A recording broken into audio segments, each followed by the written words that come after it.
Video मुकम्मल वेख लिया करो। डिमांड लोकेशन थले दा पानी कौड़ा मिठा सलाना पानी छमासा पानी गैर आबाद आबाद थोड़ा जा गैर आबाद A to Z तफसील वीडियो च मौजूद होंदी दोस्तों। बिस्मिल्लाहिर्रहमानिर्रहीम। पाकिस्तान ते दुनिया भर च वेखण वाले ते सुनने वाले एक बार फिर इमरान खान दा सलाम। तुसी वेख रहे हो Facebook page YouTube channel Punjab ज़मीन ऑनलाइन तो मैं तुहाडा दोस्त मोहम्मद इमरान खान तहसील हरुणाबाद ते ज़िला बावलनगर। दोस्तों जी अज थोड़ा जिहा रकबा तुहानू चल फिर के विखाने क्योंकि रकबा इस कंडीशन का है कि थोड़ा जिहा रकबा तुसी आप ही खुद वेख लो तो क्योंकि दो कैटागरियां च रकबा पिया तो इस वास्ते तुसी इस वीडियो स्किप ना करो तो वीडियो वेखो इंशाल्लाह। बाकी नसीब की गल है। जिहड़े भी दोस्त चैनल ते नवे ने वो चैनल सबसक्राइब करन ते बैल आइकन की घंटी नू प्रेस करन ताकि साडी जिहड़ी भी वीडियो अपलोड होवे सब तो पहले तुहाडे दोस्तों तक पहुँचे।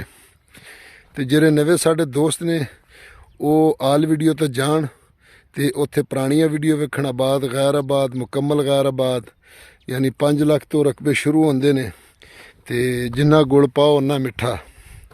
तो इस वास्ते दोस्तों मुकम्मल वीडियो वेखण का फायदा होंदा कि तुसी ज़मीन नू सिलेक्ट कर लोगे कि असीं ज़मीन लैनी या नहीं लैनी। यह टिब्बे की ज़मीन है तो थोड़ा जिहा आबाद है थोड़ा जिहा गैर आबाद है। आ देखो यह भी तकरीबन आबाद है पानी लगता थोड़े जे अगे जिहड़े टिब्बियां पईयां ने वो गैर आबाद है यानी 15 एकड़ तो बिल्कुल गैर आबाद बराना तुसी जो मर्जी बीज लो तो बाकी इहदे च तुसी हर चीज़ काश कर सकते हो। राया काश्त कर सकते हो गंदम काश्त कर सकते हो तो बाकी इहदे च देखो लिफ्टी रकबे कपाह लगी हुई है।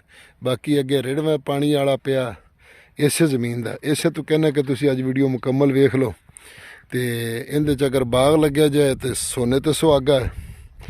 तो इस वास्ते दोस्तों यह लिफ्टी रकबा जिन्हों चुक के पानी लगता है तुहानूं उहदा लिफ्ट भी दिखाना सॉरी। बाकी अगे तुहानूं टोकमा रकबा भी दिखाने अगे चल के तुसीं साडे नाल टोकमा रकबा वेखो तो सिलेक्ट करो। तो दोस्तों यारानो दोस्तानो जमा चैनल सब्सक्राइब किया बेल आइकन घंटी दबाओ कि सिटूलो नमक की जमा वीडियो ताश्ते और रसीजी पंजाब की जमा की वाखली कुल जमा की दी अरजाना दी अमन दे सकून दे दिल पर सियाली तालीम आम दे माशाल्लाह नो सकून ज़्यादा लो खबर दे सियाली सकून दे। दोस्तों यह तुसी वेख सकते हो ये पहले लोकेशन दसीए। ज़्यादातर दोस्त पुछते हैं कमेंट च आके लोकेशन दसो डिमांड दसो फ़ोन नंबर दो भाई A to Z तफसील हर चीज़ वीडियो च मौजूद होंदी दोस्तों। इस गल का माइंड ही नहीं करना ठीक है ना जी। तो यह देखो जी यह इंदा चुक के पानी लगता यह डिग्गी बनी है लेकिन मालकां की कमज़ोरी है डिग्गी भी बराए नाम जी सारी पूरी गई है मिट्टी नाल। तो तहसील फोटाबास ज़िला बावलनगर का रकबा दोस्तों। तो बाकी खिच्ची वाले शहर के करीब है रकबा दोस्तों 40 किले। तो यह देखो सामने चक है यह पिंड तो तकरीबन कोई 4-5 किलियां का रकबा पिया दोस्तों।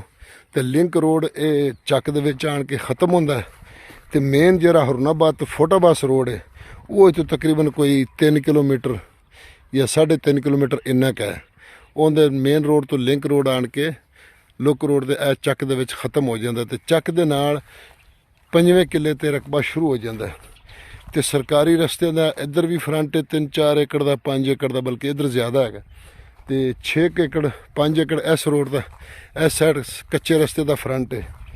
तो मालक हुण टोल शोल भी ला रहे हैं लेकिन सालाना इनका पानी है दोस्तों। तो 16 मिनट फी किले का इनका पानी है।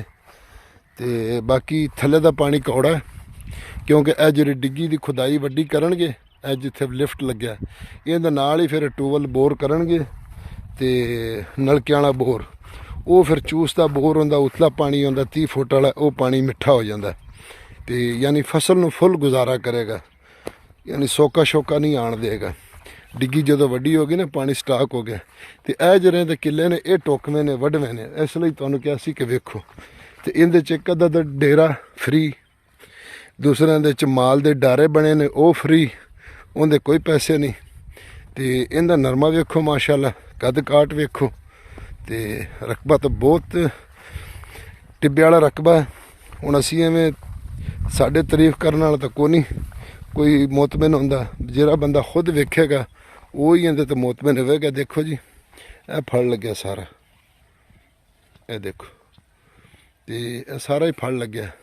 ਤੇ ਕੱਦ ਕਾਟ ਵੀ ਚੰਗਾ। ਇਹ 5 ਕਿੱਲਿਆਂ ਦਾ ਇੱਧਰ ਸਰਕਾਰੀ ਰਸਤੇ ਦਾ ਫਰੰਟ ਹੈ, ਕੁਛ 6 ਕਿੱਲਿਆਂ ਦਾ ਇੱਧਰ ਸਰਕਾਰੀ ਰਸਤੇ ਦਾ ਫਰੰਟ ਹੈ। ਤੇ ਬਾਕੀ ਦੋਸਤੋ ਸਾਲਾਨਾ ਇਹਦਾ ਪਾਣੀ ਹੈਗਾ। ਤੇ ਡਿਮਾਂਡ ਦੀ ਅਗਰ ਇਹਦੀ ਗੱਲ ਕੀਤੀ ਜਾਏ ਦੋਸਤੋ, ਇੰਨੀ ਡਿਮਾਂਡ ਹੈਗੀ ਜੀ 16 ਲੱਖ ਰੁਪਈਆ ਫੀ ਏਕੜ ਦਾ, ਫੀ ਕਿੱਲੇ ਦਾ। ਬਾਕੀ ਮੌਕੇ ਤੇ ਡਿਸਕਾਊਂਟ ਹੋ ਜਾਏਗਾ, ਤੇ ਇਨਸ਼ਾਅੱਲਾ ਚੰਗਾ ਡਿਸਕਾਊਂਟ ਹੋ ਜਾਏਗਾ।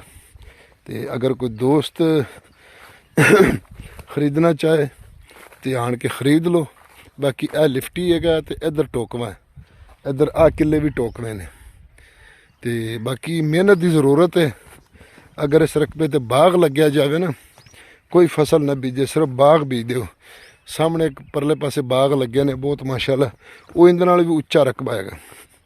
ਤੇ ਵੀਡੀਓ 'ਚ ਲਾਈਕ ਸ਼ੇਅਰ ਜ਼ਰੂਰ ਕਰੋ ਤੇ ਦੁਆਵਾਂ 'ਚ ਯਾਦ ਰੱਖੋ। ਫੀ ਇਮਾਨ ਅੱਲਾ, ਅੱਲਾ ਹਾਫਿਜ਼।